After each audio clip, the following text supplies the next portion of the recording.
have even tweeted out animal emojis at other candidates. No, seriously though, a lot of Pete supporters in the room. Hi hopes, that's what we're feeling. Thank you all so much. Thank you, Marilyn and Dino and the whole crew here for inviting me here today. It's truly a privilege and a pleasure and an honor. And how many of you all do watch Rising? How many risers in the? All right, got a good number here. I want to tell you that, Marilyn just shared a little bit of what the show meant to her when she was in Iowa. I hear from many of you every day about what the show means to you. And I just want to share with you quickly that the show means a lot to me too. And you all mean a lot to me and also to Sagar as well. Because like many of you probably, I felt very alone in my politics often, right? I was on cable news watching these people going like, what are you thinking? How am I seeing the world so differently than what's unfolding around me in the news media? And when I was watching, political news coverage and reading the Post and reading the Times and all of this, it was like, where are my people? Am I the only one who feels this way, who thinks this way, who believes in these things, who has faith in these things? And so when we started doing Rising, and instantly, when we posted it to YouTube and suddenly there was this explosion of energy around it, you all started posting comments and sharing segments that were meaningful to you. I just can't tell you how much it meant to me to feel like and really see and be able to actualize and visualize this whole community around the type of politics that we all believe in, which are not radical, right? And are not a minority, they're not a fringe view, believing that working class people, that all people in our society in a wealthy nation deserve basic dignity and humanity. This is not a radical view. It's a majority view, but it is so seldom represented that I can't tell you how meaningful it's been to me to see the energy that's sprung up around this, to see the way that you all have responded to the book, bestseller on Amazon, bestseller Barnes & Noble. It's like the best ever FU to Niratan in the fact that book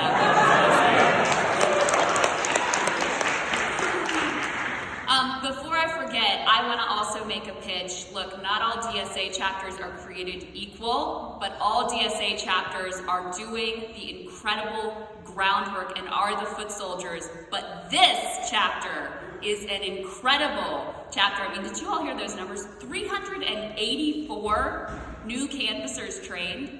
That's astonishing, astonishing.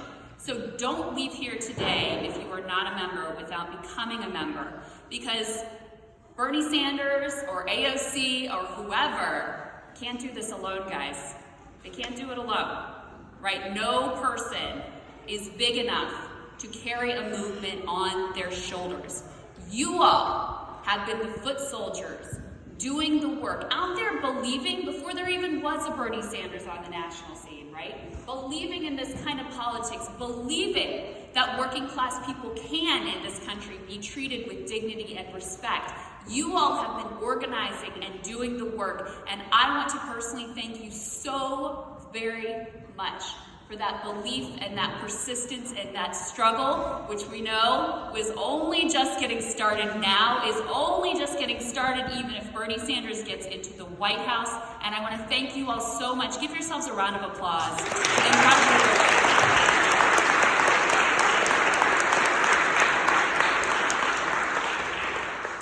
It's pretty amazing, guys. It's pretty incredible. Here we are today, South Carolina primary. And yes, I've looked at the polls are tough, although I will say, I spoke to Chuck Rocha, who many of you probably seen on our show. He's down there on the ground and he says that turnout is up, so an encouraging sign. We do need to prepare ourselves, though, that this could be the first loss. Think about that, the first loss for Bernie Sanders in this cycle. And I want to emphasize that. Think about, if you put yourself in your own shoes a year ago, and you told yourself then that a year from now, we would have won Iowa, because, when you get the most votes, I call that a win. Would have won New Hampshire, would have dominated in Nevada with astonishing votes.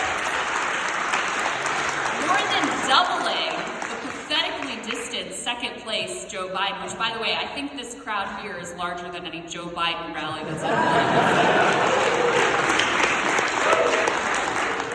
And we're coming into South Carolina with any shot at winning, right? This is a state, South Carolina is a state where Joe Biden a year ago was up by 50 points. 50 points, all right? So take a moment to really process that fact that no candidate has ever won the first 3 states. It's never happened before. And a Democratic socialist just pulled it off. If that is a validation,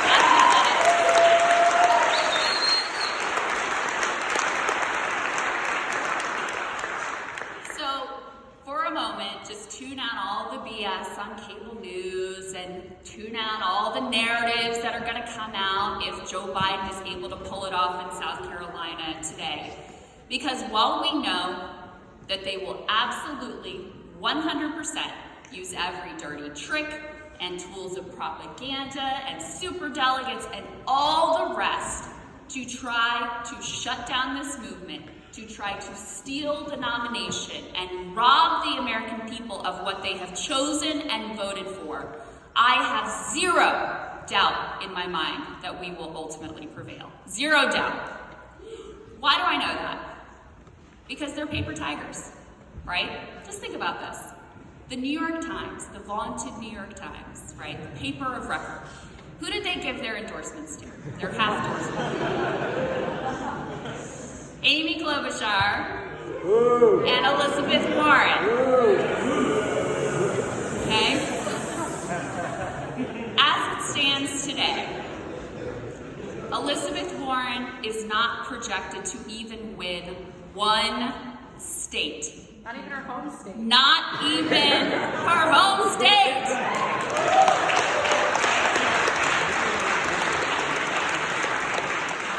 And I have to say, and maybe some of you feel this way too, for me it's been tremendously sad to watch the devolution of Elizabeth Warren.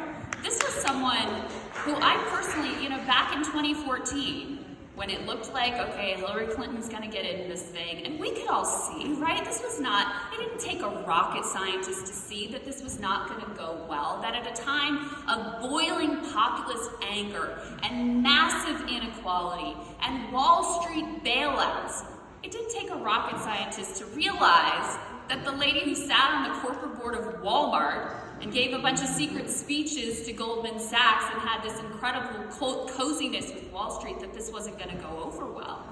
And so when I went on MSNBC and I said, please don't run, please don't do this is going to be a disaster, who was the person that I said really stands for the values that we need right now, is really going to fight for the values that we need, is going to fight for working people, stood up to the Obama administration when that was uncomfortable? It was Elizabeth Warren,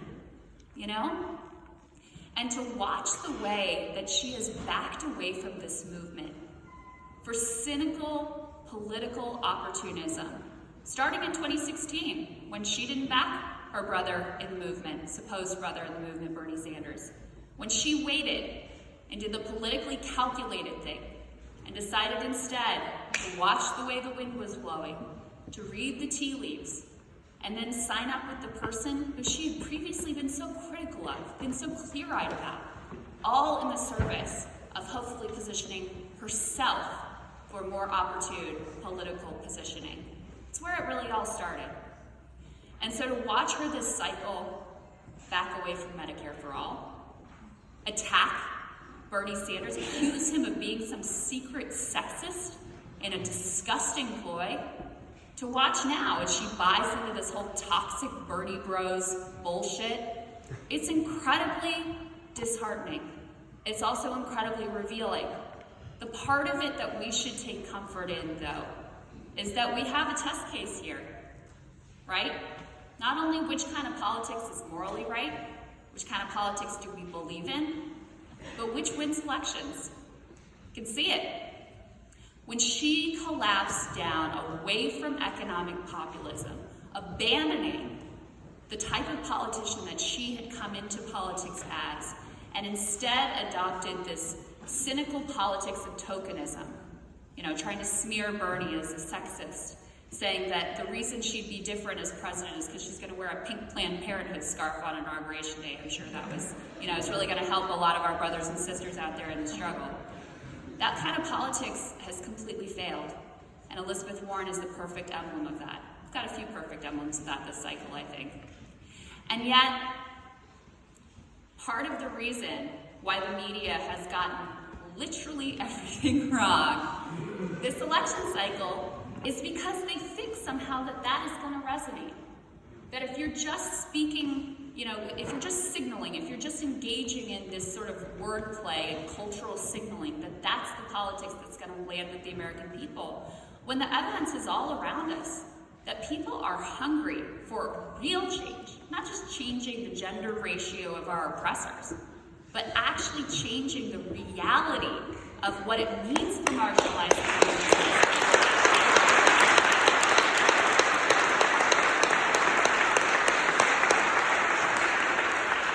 And so we know that we will prevail. We know that we will prevail because the media and the Democratic establishment that they partner with are hollow paper tigers that have lost all credibility within the American public. We see it, right? What have we been treated to over these past few weeks? Increasing hysteria from James Carville and Jonathan Chait, whoever, right? Chuck Todd, oh my God, the brown shirts. Chris Matthews, Bernie's movements, like when the Nazis took over France. I mean, these people have lost their minds. Carville, who, by the way, back in 2016 was telling Republicans they would be insane to nominate Trump because he would certainly lose. How did that work out for us? Has reemerged to say that Democrats must be insane to vote for Bernie Sanders. And what has happened while all of this hysteria and hand-wringing has been unfolding? What has happened? Number one, he's been winning. How about that? Hello, somebody. And what else? Now, not only do the American people tell pollsters routinely that Bernie Sanders is the candidate that they trust most on the issues, right, on healthcare, on climate, the two top issues that Democratic primary voters tell pollsters that they care most about. But while all of these people are out there hyperventilating about how Bernie Sanders isn't electable and he can't possibly beat Trump and it'll be a disaster for Democrats, et cetera, voters are now also telling pollsters that they see Bernie Sanders as the most electable candidate.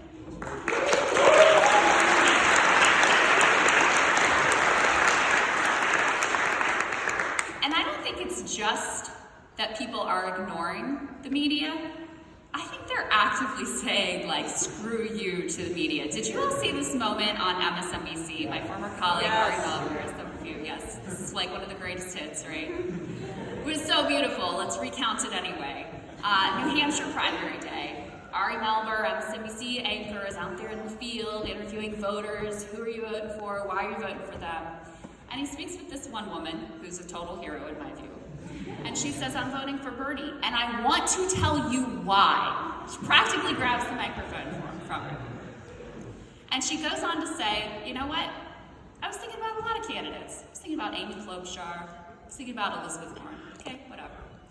But I decided I'm going to vote for Bernie Sanders because your network has been so profoundly unfair to him, the way you smeared him, that she specifically mentioned how they would say, well, he's really failing because he's not doing as well as he did in 2016 in New Hampshire, when there was only one person in the race last time. It was just so obvious.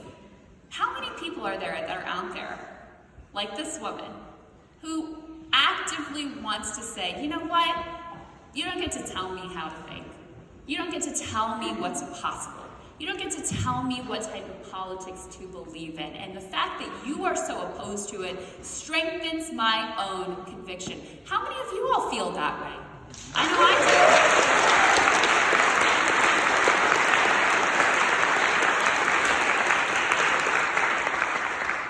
do. You know, most of this campaign, the media they started their first tactic was to just kind of pretend like Bernie wasn't running at all. You know, they do these segments, they talk about every candidate that's running for president, but somehow not mention the guy who has the biggest movement in the country, millions of grassroots donations pouring in, solid base of support, diverse, young, energetic, biggest rallies, etc. They just would like pretend that he's not running, right? They would put out these hilarious headlines where they'd have a poll that uncomfortably for them Bernie was doing well in, and they'd say something like, you know, Pete Buttigieg in a fourth, but it's a strong fourth. You had people like professional wrong person Jason Johnson, who came out right from the jump, and here, I have his quote here. He said about Bernie, he's done. This was back in January of last year. I was literally having this discussion with a good contact of mine on the campaign. I was like, I see Bernie Sanders launching the campaign, and by August, realizing he's not going to be in the top 5 in Iowa and dropping out. How did that work out? But these people just keep getting raises and keep getting promotions and keep getting paid to analyze the news. Nicole Wallace, right, on during the coverage of Nevada, as she was watching caucus after caucus result pour in, with Bernie Sanders out to this humongous lead, dominating every last demographic group, she actually came out and said it. She said, I don't understand what voters think about anything anymore. I mean, at least she's honest, right?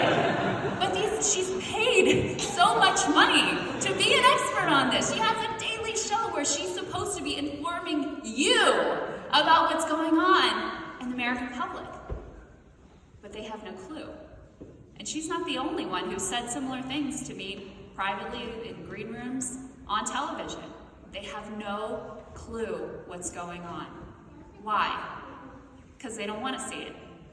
It's not in their interest to see it, right? So many of these people who are on cable news every day, who are, you know, populate the town, Washington, D.C., where we do the show out of, who, you know, are given prominent placement in the New York Times or Washington Post, who are called on for quotes. All these people, their whole model of the world, their whole model of how they earn their income, of how they have status and power, the whole reason they matter is crumbling before their eyes. Crumbling before their eyes. And they can't wrap their head around it. And when they do wrap their head around it, they really freak out about it. You know, you would have thought that after 2016, or maybe after, you know, getting duped into the Iraq War, or maybe after completely missing the financial crisis, covering up for banksters. You would have thought maybe after Russiagate only served to help President Trump and improve his approval ratings. You would have thought after some of these events, there would have been some soul searching. You would have thought that they would have gone back and said, you know, how did I get this wrong, right? What am I missing in America? You would have thought that after 2016, when they completely underestimated, smeared, dismissed the Bernie Sanders movement, and then assured all of us there was no way Donald Trump could get elected, right? Jonathan Chait was saying, Democrats, go out and vote for Trump because he'll be so easy to beat. You would have thought after they got these things wrong that they would have done a reassessment, but they didn't. They didn't. Instead, all they did was come up with excuses, right? And look, like all good excuses, they have an element of truth. Russian interference, there's an element of truth there. Of course, they've turned it into this absolute neo-McCarthyist insanity that they're now trying to use to smear Bernie Sanders as well. The public's rejecting that too. There's an element of truth there. Element of truth that the Comey memo and when that dropped and all that, yeah, that shook up the race a bit. Element of truth, certainly sexism is a real thing. Right? We can't dismiss that. Don't want to undercut that. But they used all of those various excuses to keep themselves from seeing the truth, which is that probably 70% of the American public who tell pollsters that they are disgusted and have a boiling anger at the political establishment, that 70% of America has no use for them. It sees right through the hollow rot of the neoliberal system in which inequality is a feature, not a bug, in which treating our working class citizens with less than humanity is a feature, not a bug. That so many Americans are ready to do anything to end that system. And let's be clear too, it's not just here, right? Maybe they could have opened up their eyes and looked around the world,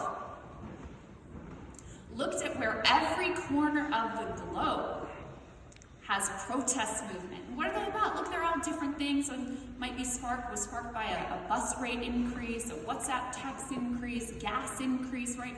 Different sparks. But there's a common theme that has tied all of these protest movements together. And that is people are finished with the corruption, and they are finished with a neoliberal world order that has absolutely failed, sidelined, and dismissed them for decades now.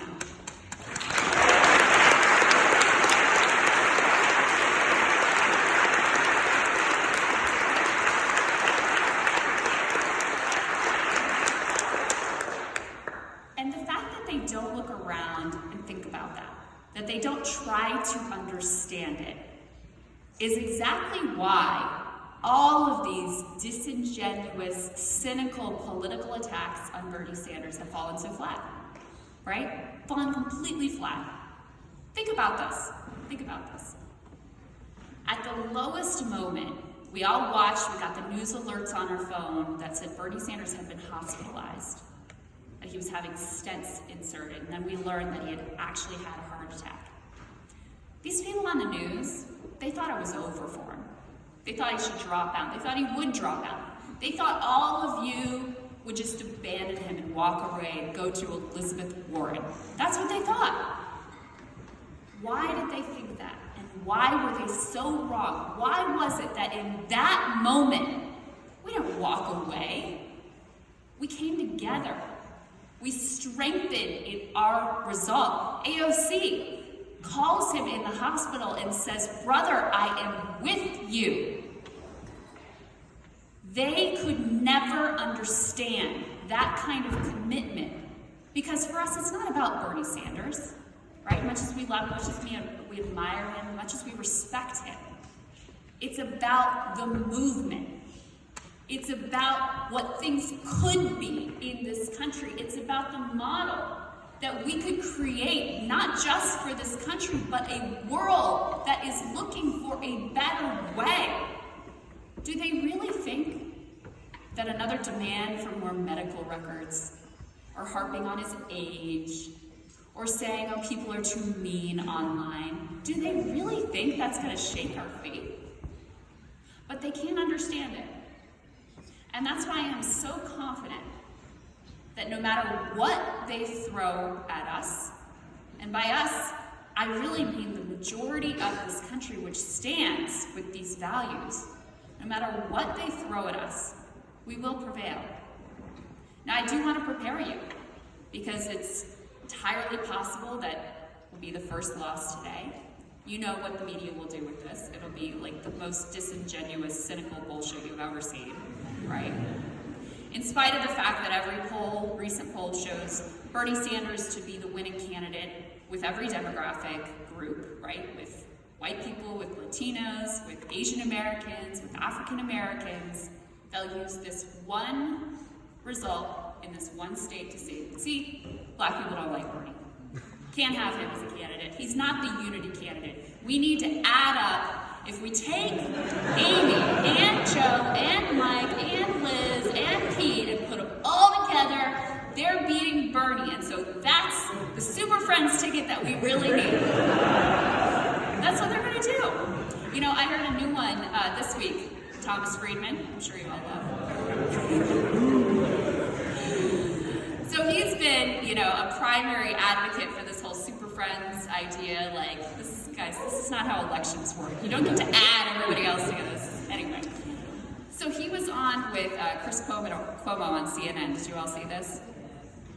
And his new idea is that coronavirus will be the excuse to strip the nomination from Bernie Sanders. I'm not kidding. He said, 2 weeks' time, things will be totally different. Look, we'd have to take coronavirus serious. He might be right about the totally different thing.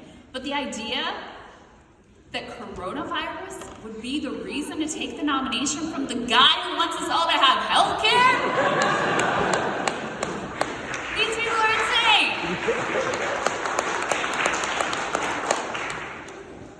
But I also know that we are going to prevail because of you all, right? What was the number? How many canvassers? 348? 84. 384. What other candidate, what other campaign, what other movement has people like you, not just here in Philly, in every city, in every state, in every town, in the whole entire country? You can't match that. You can't compete with that. Joe might have his little win today in South Carolina, that's fine. Super Tuesday's coming. And it's not coming long from now. We're talking about in a couple days it's coming.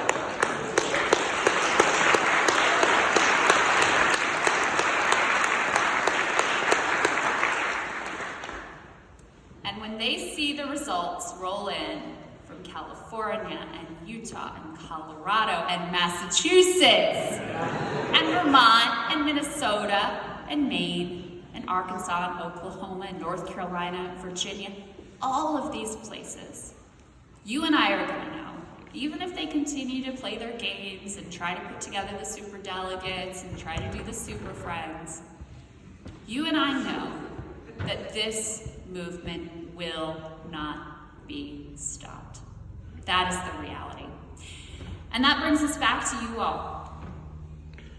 You are the ones who through this whole time, you didn't accept the fairy tales, you rejected the status quo, you swam against the current, and you were the foot soldiers in this movement when everyone else counted you out. You have been doing the work. You have been preparing the soil for exactly this moment when those seeds that you planted over this year and many years previously started to sprout. They started to make their way up through the soil. And now, as they blossom all over the country, this movement and what it stands for, and the very radical idea that human beings should be treated as human beings, has become undeniable. And you will be the ones who understand too that an election is a great thing. Election is an important thing, it's an essential thing. But after that election is when the real work begins.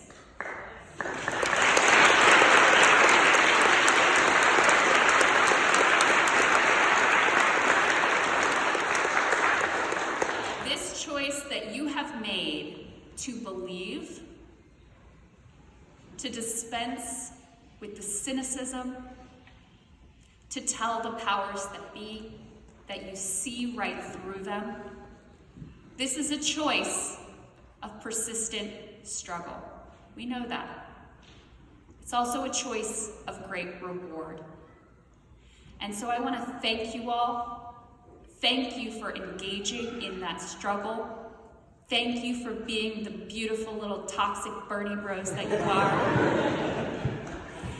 And I want you to know that I encourage you and I stand with you in solidarity forever.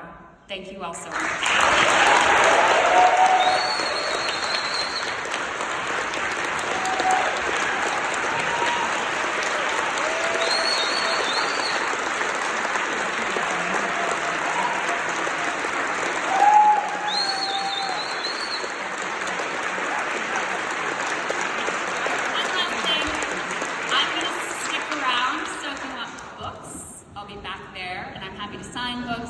Selfies or whatever you guys want. But I also want you to stick around for the great candidates who are going to speak and who are going to make their pitches, because it's very important to hear what they have to say. and I think we'll all be encouraged and inspired by it. Thank you all so much.